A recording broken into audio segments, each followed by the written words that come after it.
Hello, welcome to the War Pod, the official podcast of the Remote Warfare Programme, a London-based research initiative focusing on remote warfare, the trend where states support local and regional forces on the front lines rather than deploying large numbers of their own troops. The Remote Warfare Programme is part of the Oxford Research Group, a peace and security think tank. I'm Abigail Watson, Research Manager at the Remote Warfare Programme.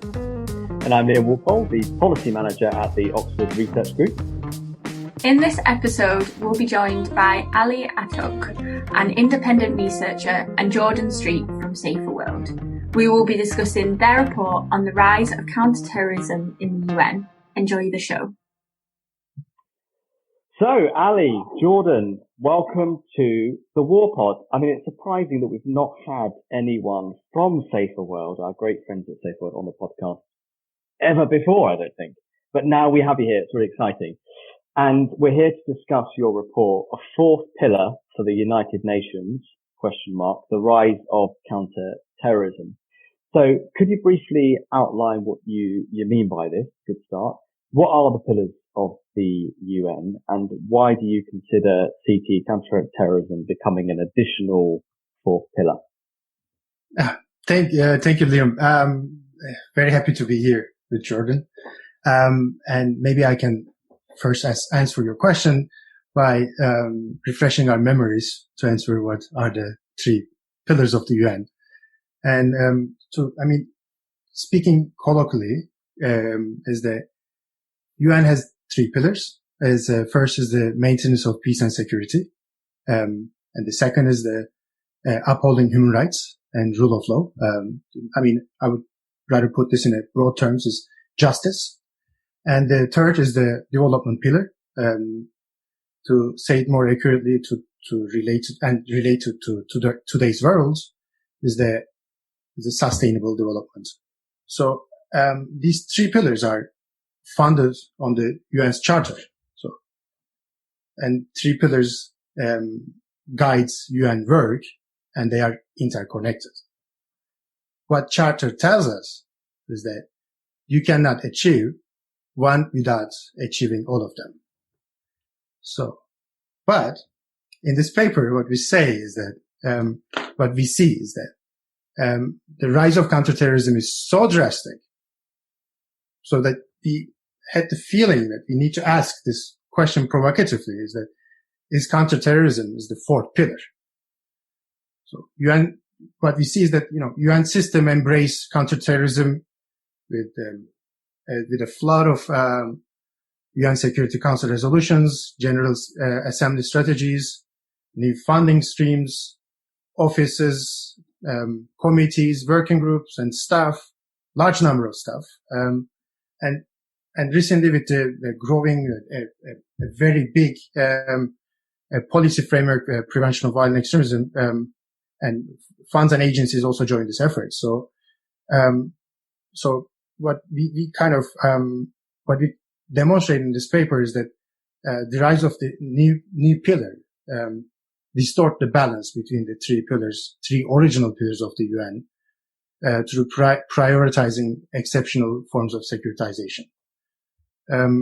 I simply frame the problem, if I can't simply frame the problem, despite the charter of the UN starts with the peoples of United Nations determined to save succeeding generations from the scourge of war. What we say in this paper is that UN is increasingly what UN increasingly offer to the next generations is the global war on terror, and deep and wide engagement in global war on terror. Thank you. And I think you already started to answer this question in that answer, but I would like to drill a bit more into why this matters, both why Saferworld decided to investigate it and why UK policymakers should care about what the report says. So do you want to start with the first one about why Saferworld decided to investigate it? Yeah. Thanks, Abby. I can jump in here, and thanks to you and to Liam for having us on. And I can't believe I'm the first Saferworlder on. I can't believe I've tricked you into doing that. There'll be a Yeah, lot. I hope I've not offended anyone and say that Yeah, happened. They have been on before. a lot of safe worlders that are very jealous now, and so yeah, I can gloat about that. But look, to answer the question, I think over the past few years we've been looking at the negative impacts of war and terror. I know that lots of organisations have, and the way in which we've been doing this is trying to delve into deep case studies on exactly how counterterrorism is impacting peace and security at a national and local level. And we've been researching a number of different case studies in Yemen, Somalia, Afghanistan, Syria, Kyrgyzstan, Tunisia, and a host of other contexts. But we've also started looking at the impacts of counterterrorism on multilateralism, and that's where our focus on the UN comes into play. We started this bit of work looking at how UN peacekeeping is being affected by an embrace of counterterrorism. And I know that at ORG you've done lots of work around this and looking at kind of the most recent deployment in Mali. But what we found in that report was that there's serious threats to the impartiality of the UN system with this embrace of UN peacekeeping system. So what we wanted to do was just look a little bigger, look at what the impact of the creation of the Office of Counterterrorism in 2017 was, what the impact of huge funding from quite problematic sources was, and to see, as Ali said, what the impact on the three pillars in the UN Charter was. So that's really why we started to delve into that. From a UK policy-making perspective, why does this matter? I mean, I think this is definitely something to keep an eye on. The UK is still heavily invested in the United Nations. And while there's certainly policy positions of the UK at the UN that we haven't agreed with, we have to acknowledge there's been a number of really productive roles that the UK has played in recent years. So the support for sustaining peace resolution, the investments made in the UN Peacebuilding Fund and the great work that fund does, and of course the support for a standalone goal on peace, justice and security in the 2030 agenda. All of these really positive moves could very well be undermined by the UN's shift towards counterterrorism. So I think UK policymakers should be taking note of this trend. That's a really interesting point to make. I always feel like it's like the conscience of the UK is at the UN, and then sometimes the UK sort of back home drifts slightly. But the principles on which we sort of should be upholding are very much sort of at the heart in some of the things that the UK ambassadors, for example, the UN kind of talk about. We don't always talk about it as strongly back home, unfortunately. So I wondered what you thought has sort of led to the change, because you would imagine that sort of the seeds of this were sown back in sort of beginning of the 21st century. But what do you think has sort of led to the change in the UN, but also around the world? Yeah, if I jump on this point, I'm not sure if I can speak about this about the entire world, but I can say about the UN, as this report and our research speaks about. I mean, apart from peacekeeping, what we see is that the ever-growing counter-terror architecture of the UN is impacting the entire system of the UN almost. So this to say it, so we see that counter-terror architecture reoriented peace, development, and human rights, and we observed in the last 20 years. Peace, political and peace-building affairs were asked to engage in counterterrorism. Of course, UNODC has grown significantly, and UNDP, who has been very reluctant to engage in any counterterrorism activities, is now deeply engaged. And actors that we don't expect them to be engaged, like UNESCO, now implementing counterterrorism programs under, what they do is youth employment and empowerment programs they offer. UNESCO offers youth employment and empowerment programs as counterterrorism tools. These are, to me, very counterintuitive developments. And it's, but I need to give a little bit more texture to this, because there's also resistance still exists in the system. We know that Office of Coordination of Humanitarian Affairs, UNICEF, UN Population Fund, these entities are still kind of pushing or keeping them away from counterterrorism. And I want to say also, Women, Peace and Security Agenda or Youth Peace and Security Agenda, these human-centered peace and security agendas, they're very cautious how they want to engage with counterterrorism, and they kind of see the risks and fault lines in this type of engagement, especially at the UN. Can I just jump in just really quickly on and a little bit on the why, just to add to Ali, what Ali said on how and where this is happening? Just because I think it is important to note that, this hasn't just popped up overnight. This has been a process over the last 20 years, but it really has sped up in the past few years. There's two major donors to the UN counterterrorism architecture, Saudi Arabia and Qatar. They themselves donate about 80% of the non-assessed contributions. And, now the UN is spending per year $520 million on PVE and CT work. So it's not insignificant. And money does talk. That has pushed the UN system to work on this a little bit more. I think the other thing that's worth acknowledging is the fear of losing influence. And that has pushed some UN leaders to embrace this agenda, even if on principle they might reject the UN being engaged in this. They have worried that other member states would take their business elsewhere, so to speak. So I think it's important just to flag that. I think that when you unpack that rationale, there's stuff underneath that didn't mean that they had to embrace it that much, and I think we go into that within the report. But it's worth flagging that. Yeah, thank you. That's really useful. And I think already you've painted quite a pessimistic picture of what all of this means. And what I really like about your report, which shows I did read it, or at least the executive summary, that you don't just talk about it as if there's already concerns about what Saudi Arabia's investment in certain things might mean for shifts in the global landscape and how the international community responds to problems abroad. What I really like in the report is that you break it down into quite tangible problems that this shift has created or could create. Can you briefly outline what some of them might be, and then we can maybe go into a bit more detail on some of them? Of course. So in this report, we identified 7 major problems. If I go one by one, the first one is, as we say, PVEization or ization of peace, human rights, development, and humanitarianism. So UN transformed its regular, ordinary working methods into PVE programs. This is now common knowledge, but we just frame it in a way that is accessible for everybody, I think.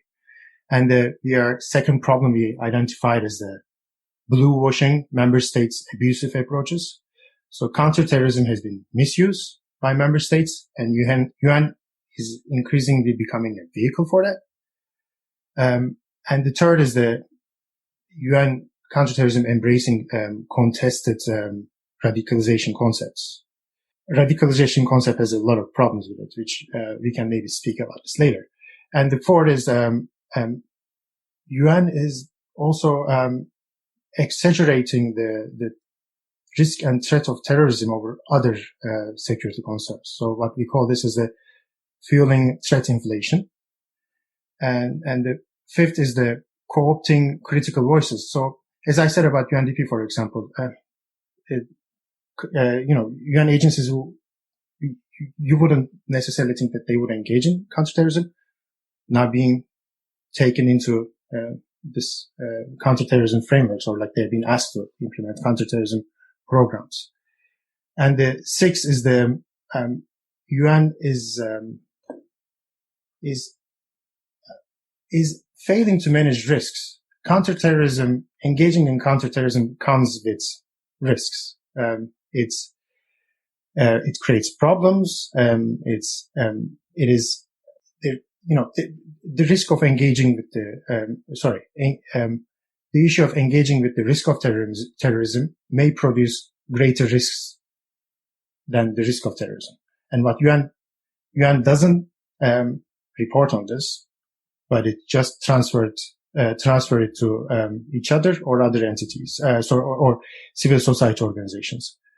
And the last seventh problem we identify is the UN fails to learn.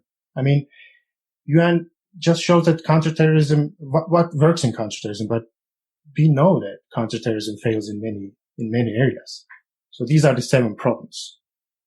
That's really, really, really interesting. And I think that point about learning lessons is something that we can all relate to at ORG and at Saferworld. And saying that, I think there are a number of parallels with our own research and some of the findings that you present. In particular, I think we've seen the way in which counterterrorism-based approach sort of enables states, elites to target certain ethnic groups or dissenting voices under this sort of guise of fighting terrorism. And Ali, you touched on it there, but Jordan, I wonder if you could sort of outline briefly, and I'm going to attempt to say this, PVization, if we can go into that, and then blue washing. I think it'd be important if we can understand what you guys mean by blue washing, if people are not familiar with that term, and then also this idea of threat inflation, and sort of how these happen in practice. Yeah, absolutely, Liam. So I think actually Ali and I coined the term PVization, so we should know how to say it. I did a quick Google search. You heard it here first. You've coined it. It's yours. Yeah. Don't try and claim you wrote it on a notebook somewhere and take credit for it, Liam. It's ours. No, sorry if someone else has actually used that before. I'm not sure if they have, but I mean, I think the other 2 we definitely didn't coin. But there are 3 really important trends that I think are not always self-explanatory, but once we kind of explain them and go through them, I think we realize that actually we see it in everything we're doing. So, I mean, the PVization one, it's when you're looking for a PV problem when there isn't necessarily one, and suddenly peace, justice, education. And can you just explain PVE for those that don't necessarily know? Sorry. You shouldn't do that, should you? Just start with the acronym. So PVE it means preventing violent extremism. It was the UN's take on the countering violent extremism agenda, with the idea being, that countering was going to be too close to counterterrorism, actually involved you kind of going after the one group, whereas PVE was more about upstream prevention, thinking about what are the conducive factors that lead to individuals joining armed groups, and was definitely closer to the right answer, but we don't necessarily think the right answer. I think it was a classic UN middle of the road approach. And I think there is some really good stuff in PVE in the sense that, it has helped promote certain discourses around human rights and bringing in gender issues where that CVE and CT didn't, but there is still some problems with PVE. So one of the things, that we've observed is that since the PVE agenda has risen at the UN, there's this propensity for agencies, funds and programs to look at their peacebuilding work, their work on justice, their education work, their job creation work, their work on women's health, on everything, to be about preventing violent extremism, to make donors happy. And that is really problematic because it starts, it labels certain groups as, the recipient groups as the violent extremists or the potential violent extremists. And that is something that I think, we can all observe with authoritarian governments is really quite problematic. I mean, we heard anecdotally some awful ideas around PV at the UN in recent years. I think the biggest red flag we heard was one agency was trying to do a PV program in a refugee camp that there was lots of really divisive narratives about refugees being terrorists. And, they didn't see the potential harm that a PV program in that camp could do. Thankfully, I mean, I'm not going to name names and tell you where it is, but you could probably guess. Thankfully, internally in the UN, there was huge pushback. But the fact that this was even being voiced and suggested really shows the nature of how certain agencies that do PV are looking at it. The issue around blue washing, I think, is quite useful to note as well. I mean, blue washing has been used before, but it's usually around companies that use the UN's logo or a partnership with the UN to basically hide their negative labor or environmental practices. You know, very similar to whitewashing or pinkwashing concepts I'm sure listeners are familiar. But blue washing hasn't really been used to refer to negative and harmful kind of security practices and counterterrorism practices. So I think what we were trying to do is show that actually there are many instances where governments and others use the UN's embrace of counterterrorism to legitimize some negative, nefarious practices that they have. So I think useful just to highlight those. And I think, you know, Philippines is a really good example of that right now.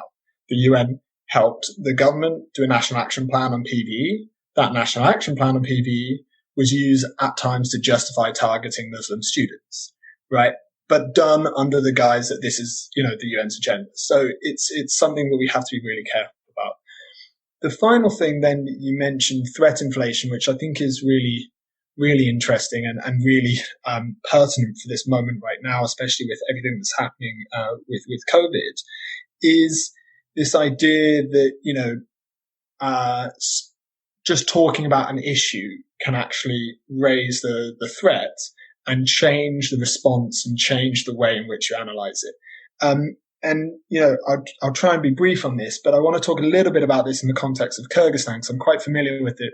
We've done quite a bit of research there, and our country team's fantastic, and we've got some really good connections there. But this process of threat inflation is something that I think should be familiar to many. What normally happens, well, it always starts with a threat. You know, it's not a fabrication.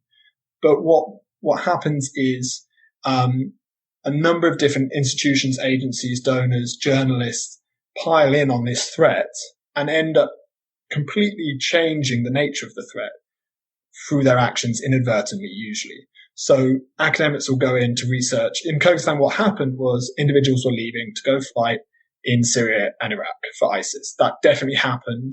There were definitely a number of individuals that left. The only data we ever got, though, was from the government, from intelligence services. So you could never verify it. So what happened is academics, researchers came in.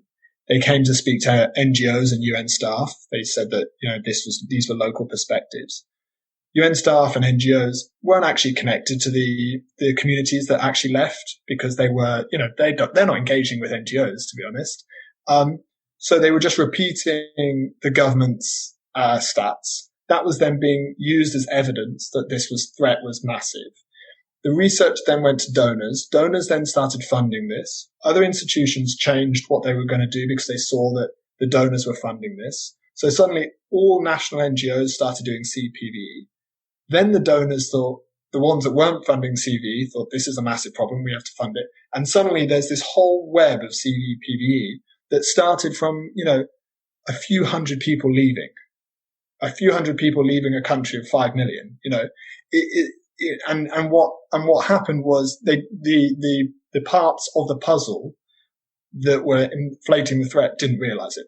They were genuinely thinking they were doing the right thing. And that's, you know, we're not saying that they were doing nefarious things. And I think that we've seen that this is not just happening in Kyrgyzstan, this is happening in lots of places. Just last week, UNDP tweeted, violent groups worldwide are capitalizing on the COVID crisis to divide people. Are they? I mean, you know, they might be, but I'm not sure there's any evidence to suggest that violent groups worldwide are doing this. I'm not sure there's any evidence to suggest that governments aren't doing this as well. You know, so why are we drawing attention to this? This is actually inflating the threat, and I think that it's irresponsible. I think the UN needs to be really careful about how its agencies, funds, and programs let this happen. You know, the Special Rapporteur Finula has referenced how many authoritarian governments are using counterterrorism measures and legislation in the COVID era to crack down on civic space and target human rights defenders. So why is the UN not being very, very careful, very cautious in their response to this? So I think they're kind of three things that we think the UN is aware of, but is not actively taking steps to mitigate or to navigate. Really interesting. Yeah, absolutely. I think maybe not entirely comparable, but I think stuff that, for example, Abby's written about our perceptions of the threat of China and Russia in the way that they're kind of very much talked about in the public space at the moment without actually really understanding what exactly that threat is. And I think that then quickly snowballs into something else, and you're then incorrectly, Abby, chip in, but incorrectly kind of then analysing the threat that actually exists. Yeah. I think the thing that's tough is being a dissenting voice in that, because especially in Kyrgyzstan, what we were always trying to say was, we're not saying that this isn't a threat or an issue that we have to deal with. We're not saying that the issue of individuals joining violent groups is something not to address. What we're trying to say is, are there other security priorities that people have in Kyrgyzstan, that Kyrgyz nationals have, that we're failing to address because of this undue focus on this threat because it's been inflated? And I think, it's often very, very hard to say that, especially when all the INGOs, all the national organizations around you start saying the same thing. And on China and Russia too, I think it's probably comparably hard to be a dissenting voice to say, yes, I think there is an issue here, but we're not sure. Especially after today, we're recording today, of course, and the decision about Huawei has been made. It's very, very interesting. I feel like we've sort of covered really this idea of embracing the concept of radicalization as a problem, also perhaps what the implications of that are. So I was going to suggest maybe that we go to the next, Abby, if that's okay with Ali. It also gives me an opportunity to say how much what they were saying really reflected in our own work. This idea that actors come in with their own biases and their own characterization of who's a violent actor, of what the main threat is, which goes against what the local partners, local people, civil society all believes. But then the engagement with civil society starts to be, well, this is what we've decided. So if you could just make recommendations within the confines of what we've already decided to do. So at the UK level, we already see that. And one of the big recommendations that we make to try and address it is that the way that meaningful engagement with civil society could be a key vehicle for addressing some of these mistakes and highlighting problems of international approaches, which is why I was so disheartened to read your report. Not that I'm saying no one should read it, but that you have such a pessimistic picture of how civil society groups are instrumentalized. It would be great if you could talk more about the ways in which civil society is being used and misused in the counter-terrorism architecture of the UN. Yes, of course. I would be very happy to speak about engagement and inclusion. So, so when we speak about inclusion and participation or engagement, we have to treat these things as, in my opinion, this is as vehicles. These are not end themselves, so unless it is, if only if it's meaningful, civil society inclusion, would make things better. But, I need to say as well that as a researcher who has been focusing on, especially on young people and youth, I know that inclusion or participation, engagement has often been instrumentalized, tokenized, co-opted.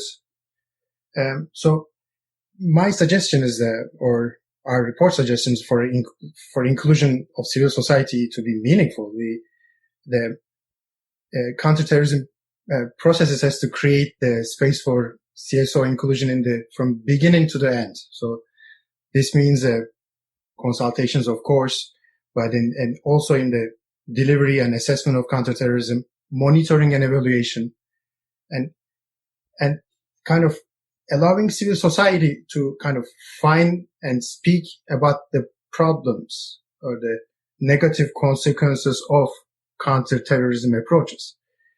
So what Jordan said about dissent, kind of speaking about raising a different voice in the counterterrorism space, we need that.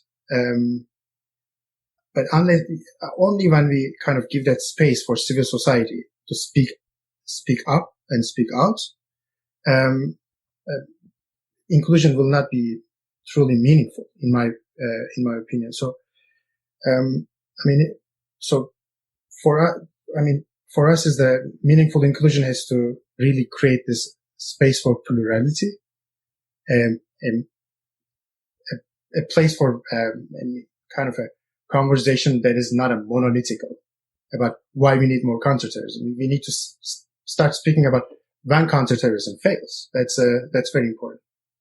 Thanks for that, Ali, and thank you for adapting to the slightly different asking of questions.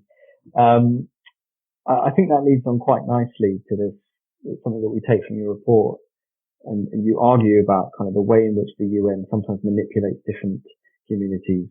And one of these areas is around gender.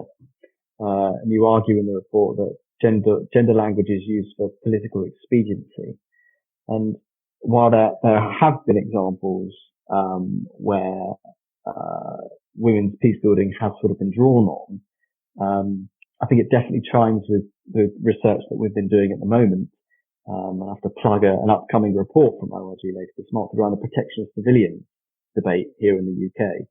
And I think while you clearly see a lot of activity sort of been translated on the ground, there's often a tendency, I feel, and something that we found in our research, for the UK and policymakers to sort of see it as a tick boxing exercise without really considering how this can be applied to a broader approach to tackling civilian harm in conflict. So, Jordan, I wonder if you could sort of touch on that in a bit more detail. Yeah, no, absolutely. I mean, look, the first thing to say is I'm not a gender specialist. Everyone at Saferworld works on gender issues, but we have a really fantastic gender team and have really benefited from their guidance for this report, but for our wider work, and had a whole bunch of great comments on this very issue that you highlight from externals and from partners and CSOs we work with. So I really appreciate all that help. I mean, I think the important thing to flag is that some of the discussions around gender at the UN are actually really progressive. They're really good. But often actually, because of the way the UN works and because a lot of it is around consensus and there's 192 member states, gender is one of those issues that's reduced to the lowest common denominator, right? It's about trying to get it in wherever you can rather than trying to get it as the language as good as you can. And I mean, so one of the things that governs the UN's counterterrorism is this global counterterrorism strategy. It started in 2006. It's reviewed every 2 years. So there's now, however many 8 iterations. It was postponed this year, so there will be an 8th iteration, or 7th iteration, sorry. But it wasn't until 2016 that we actually got the first gender language in. So 10 years it took. And that gender language, I'm going to read it to you because it just shows basically that maybe that wasn't that big a cause for celebration. It calls on member states to highlight the important role of women in countering terrorism and violent extremism. It urges member states to integrate a gender analysis on the drivers of radicalization of women to terrorism. And then it asks to consider, the impacts of counterterrorism strategies on women's human rights organizations and consult with women and women's organizations. So, I think the latter 2 clauses really good. They can be strengthened, but the first 2 are so problematic. It's just calling for a gender analysis only on the drivers of radicalization of women. That's the only thing that gender needs to be involved in a gender analysis. So it just shows how, we do have a long way to go. And I think that, to be honest, I think that those member states negotiating this resolution that are gender champions need to, stick their issue in the ground and not budge on it. They need to be pushing a little bit. We've heard a lot of nice stuff on human rights and gender for a long time, but then when the negotiations happen, we seem to lose. So I think, it's about time maybe they kind of said enough's enough there. Internally within the UN, I suppose the thing to flag is we are quite surprised that UN Women and other parts of the institution haven't pushed back strong on this. The embrace isn't as, dramatic as maybe other agencies, but it's still there. Back in 2015, the UN commissioned a implementation study on women, peace and security, on Security Council Resolution 1325. It's even longer than our report. It's a lot longer than our report. But it's fantastic and really delves into the way in which it has a whole chapter on counterterrorism, women, peace and security. And I'm going to quote from it because it is more eloquent than I can say it, but it says it in exactly the way I think the UN should be looking at it, but maybe isn't. It says, while empowering women as a bulwark against extremism is an important idea, such empowerment should never be part of the use of force. It should not come within the ambit of counterterrorism, but as part of civilian assistance to development and human rights programs in the country. To enmesh such programs in counterterrorism strategies sanctioned by the Security Council is to deeply compromise the role of women's organizations and women's leaders. I mean, it says it in those 3 sentences, all we need to know about how UN women should be pushing this. And I think, unfortunately, that hasn't happened. And so I think, the parallel that you mentioned is spot on. We've seen this in other areas. But I think sometimes it's, what's the word? Sometimes it's the tempting thing to do is to actually try and change it within. But sometimes I think you also need to take a principled stand. The Special Rapporteur calls the way in which UN counterterrorism deals with women as commodification, which is really strong, and it's from someone that has a deep history looking at these things. So I think if she's saying it, then I think the UN should be taking note, and should be thinking a little bit more strategically about how gender comes into conversations and isn't just a tick box. I think that's a really great point, and it also maybe speaks to a broader problem around rhetoric and reality when it comes to having beautiful policy documents and then actually implementing them. I mean, I think it's also kind of indicative of the fact that in the report that things like marginalization, exclusion and poverty are all pinpointed as underlying causes of terrorism. So even within a terrorism framework, if we believe that those things are drivers of terrorism, there's almost hope. But then at the same time, you say that this counter-terrorism legislation is increasingly preventing development and humanitarian work from addressing these issues. It would be great to hear more about why that's happening at the UN level. I can speak about this question. So, it's not just our report says that marginalization, exclusion, poverty are the underlying causes of terrorism. This is what UN says. I mean, UN Prevention of Violent Extremism framework exactly says this point. However, when counterterrorism is being operationalized, implemented, what our reports and other reports from humanitarians, human rights, and also other peace-building organizations, what we see is that counterterrorism politicize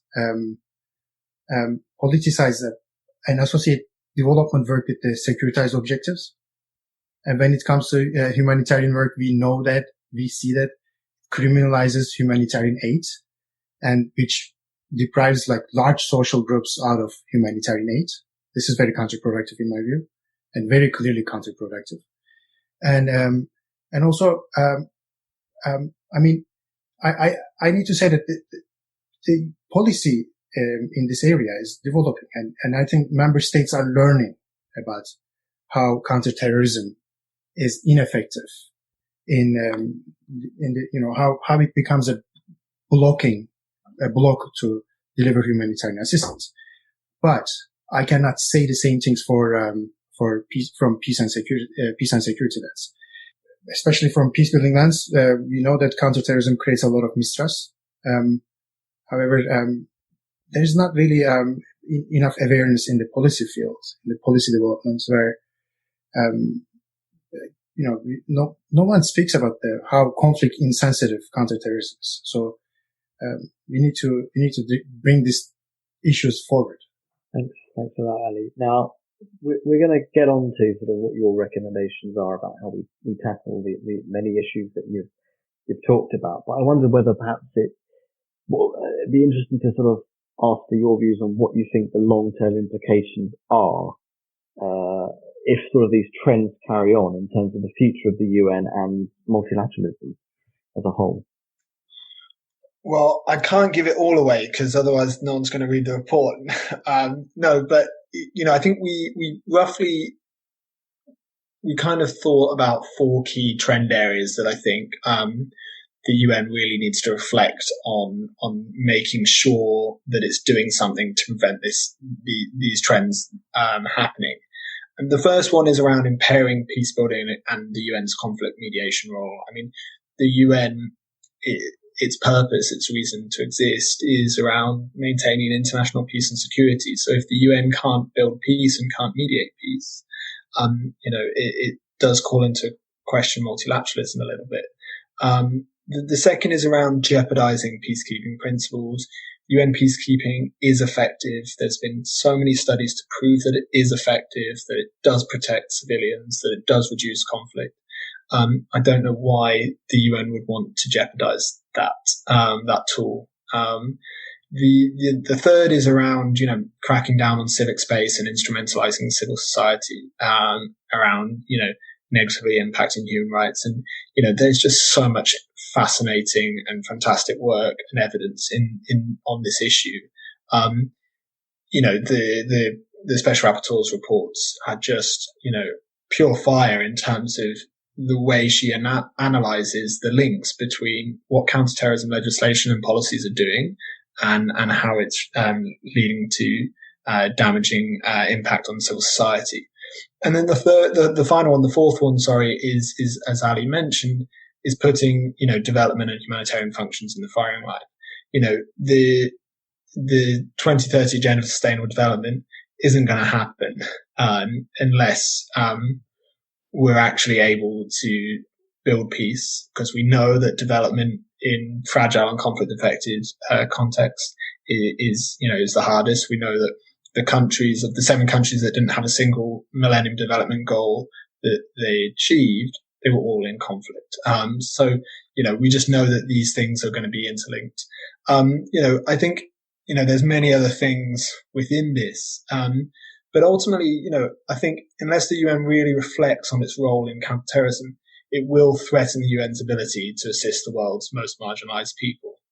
And that is something that I think is too great a risk to sacrifice. And so, I think there's many people thinking about how to do this, and we'll talk a little bit about the recommendations. But it does need more than just talk now. I think it needs a little bit of action.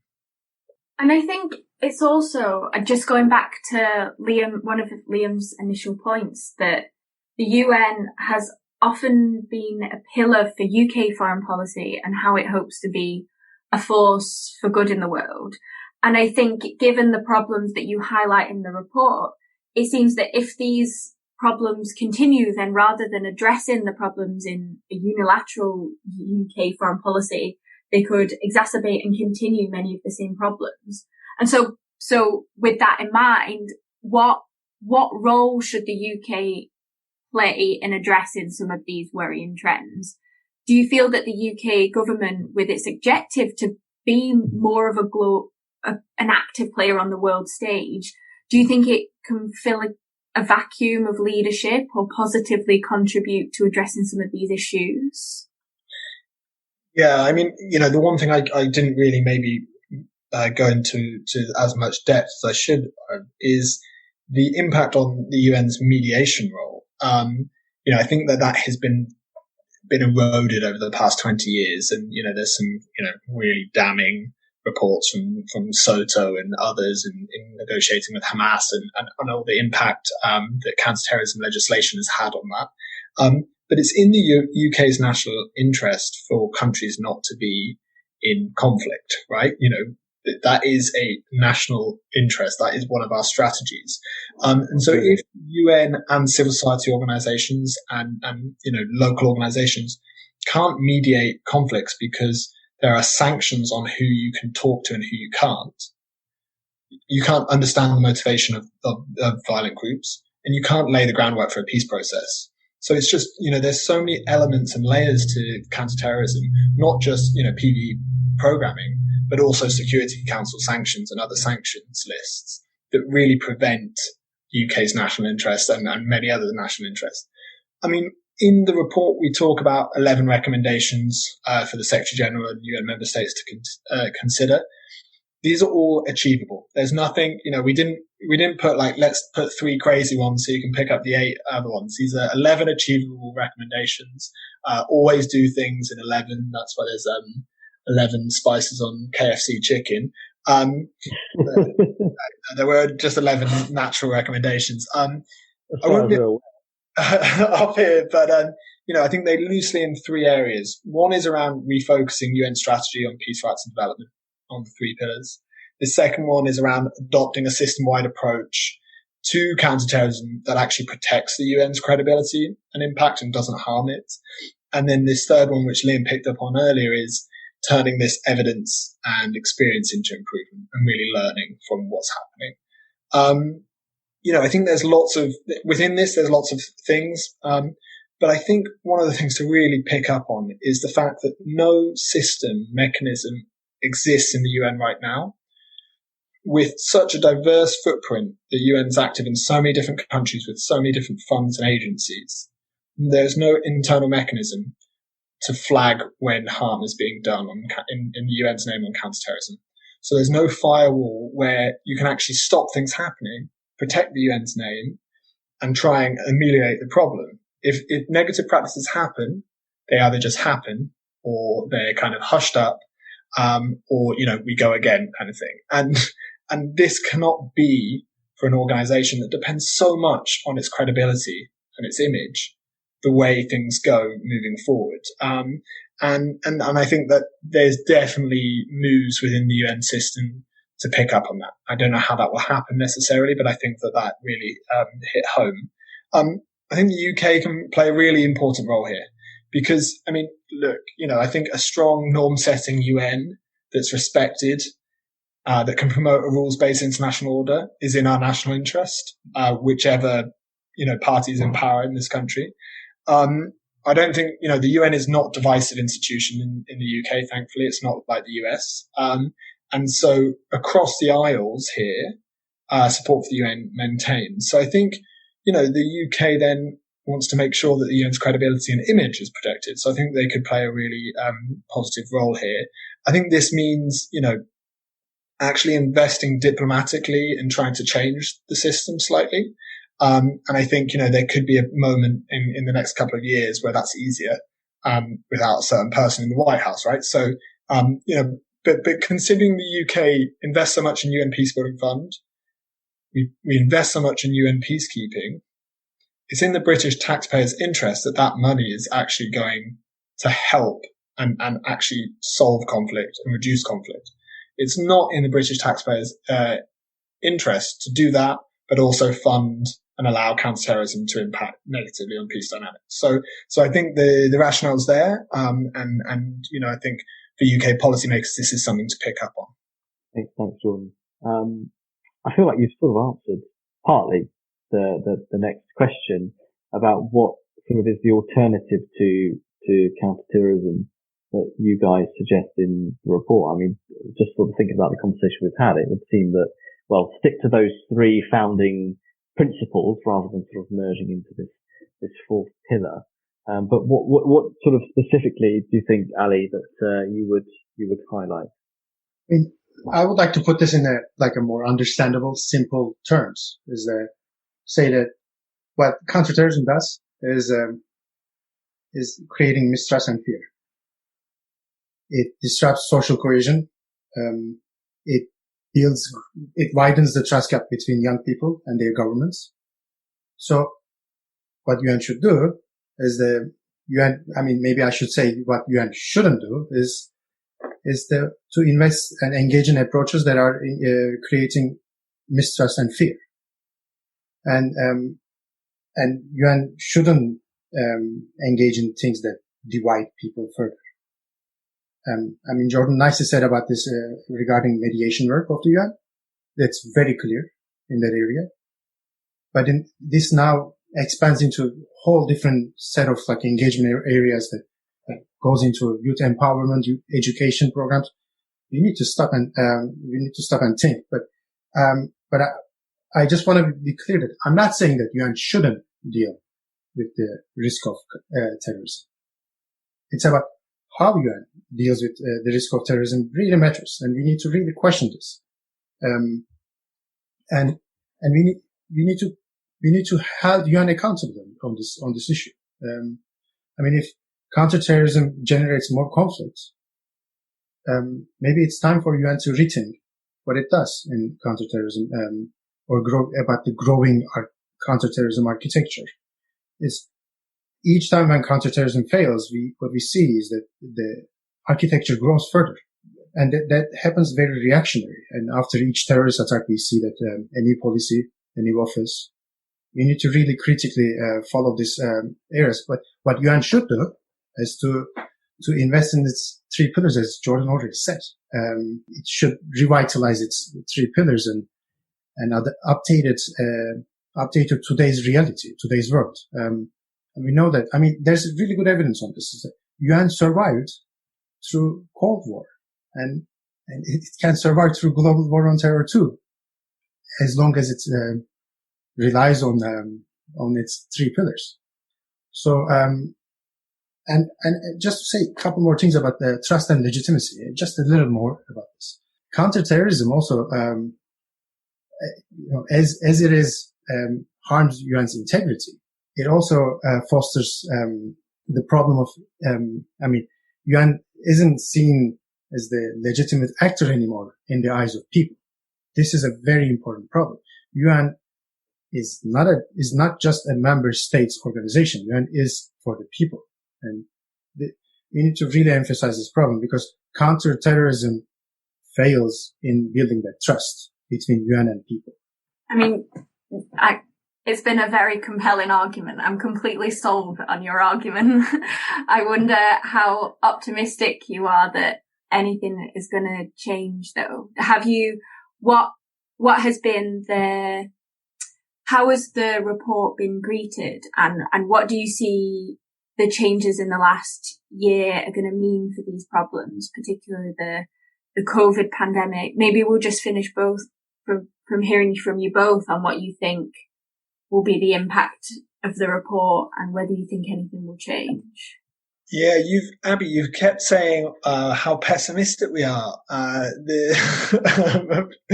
the report, we didn't intend to. I'm actually optimistic things can change. Look, I think the COVID element, there's big risks there, right? Like, I think, lots of groups now have started to highlight the risks in securitization on a COVID response, and lots of, including the tweet I mentioned earlier, but lots of starting to speculate to say that, terrorists are doing this, violent extremist groups are doing that because of COVID, with very little evidence. And, that will and could create some policy panic that's quite counterproductive. I think the counter-terror architecture within the UN system has not engaged with COVID in the way we'd want to. Just last week, the UN Counter-Terrorism Office hosted its high-level counter-terrorism conference all on COVID, framed around COVID. And I've quoted from Fanula too many times today, but I think she said something like, I'm deeply concerned with this flirtation between counterterrorism architecture and the pandemic. And I think that is what many human rights and peace building groups should be echoing. That counterterrorism is already so grossly deficient on human rights. To bring that to the pandemic, and we've seen emergency legislations and emergency laws being really counterproductive. I think that's a real big risk. And so I think the UN should be very, very careful on how that moves forward. But outside of COVID, I am optimistic. I genuinely am. We've got some really good feedback from UN staff. There are, we don't want to paint this picture that, everyone in the UN institution is a PV supporter. I think there's some really smart people working at the UN that totally understand everything that we wrote about and have understood this for a while and been trying to push back. We tried to put it all in one place, to give some support for our allies within the system. And I think that, the Secretary General and his team, I think their instincts on this aren't bad at all. I think that they've often just felt that they haven't really had the space to win this battle, to push on this. That could change in January. They might have support from the number one due-paying country rather than, active opposition. And I think, the pandemic has actually changed some opinions on kind of centrist policy making in the US around counterterrorism, war on terror. Samantha Power, Ben Rhodes, both central figures in the Obama administration, and I would assume would have some sort of role or, influence in the Biden administration, have basically said that this narrow security focus on terrorism has been counterproductive. So I think that's really, really encouraging. And so I think you could see there being much more scope to protect the UN and for the US to be a really constructive participant in that. I think for UK policymakers, I haven't seen them making that case nearly as much. So I think that we should start thinking about that, and UK policymakers should start thinking about this post-war on terror lens, because they might be, faced being left behind on that the US are making the moves and other European states, and we're not. So I think that's something to reflect on. I mean, the final thing I'll say, and then I'll hand over to Ali for his final word, is the UN 75th anniversary this year. So they're doing this survey on, what do people think are priorities for the future? And this is kind of a main reason why I'm optimistic. 300,000 people have done this survey so far. And there's a question on trends, future trends. And the UN team doing this marked 11 different trends. And you have to pick 3 of them. Of these 11 options, the risk of terrorism is the 10th ranked of the 11th. So it just shows that citizens around the world are really actually thinking that this isn't the biggest risk, that there are much bigger existential priorities for the UN to be working on. Climate change, 65% of participants said that was the number one or one of the top 3 issues. On health risk, 35% said, and on, risk of terrorism, it was just 10%. So it just really shows that, if we're actually investing in what people see as the big risks, that's the UN institution they want. So I think the UN should listen to these voices, and I have hope that it will, and that's why I'm relatively optimistic. Ali, what are your thoughts? Yeah, I mean, I will kind of reiterate a couple of points Jordan said already. It's what people see as the most important problem in the UN's own survey. It's people talk about climate change. This is, if COVID is the pandemic phase for us to rethink about for a major change, it's very clear, and it's Secretary General also, UN Secretary General made this emphasis that we need to bounce back better, and the direction is very clear. It's you need to really speak about climate change, not just as a security risk. It's an important issue in itself, and there is really good science on this. Just to say, there's not really a good science on counterterrorism yet, and maybe we need to really invest in science. Just want to add one more thing is that we hear these issues from young people, and we need to really listen to what young people say about counterterrorism. Selectively including a couple of young people to legitimize counterterrorism is counterproductive. We need to hear the majority of young people who are speaking about climate change. It's a clear guidance for UN. It needs to listen to young people. Absolutely. I think, if they haven't learned that in the last 2 years, then where have they been? You've had this very young, influential character heading up that across the world. So clearly young people that's one issue that young people do seem particularly passionate about. And there seems an opportunity to maximize that at the international level. Well, Ali, Jordan, thank you very, very much for coming on the show. We are going to put in our show notes a link to this report. But you guys also have a website over at Saferworld. So if anyone else wants to follow up on the research that Saferworld have been doing, please do go and check out their stuff. As I say, thank you both for joining us, and thanks to all our listeners for tuning in once again to the War Pod. We hope you enjoyed the discussion as much as Abby and I did.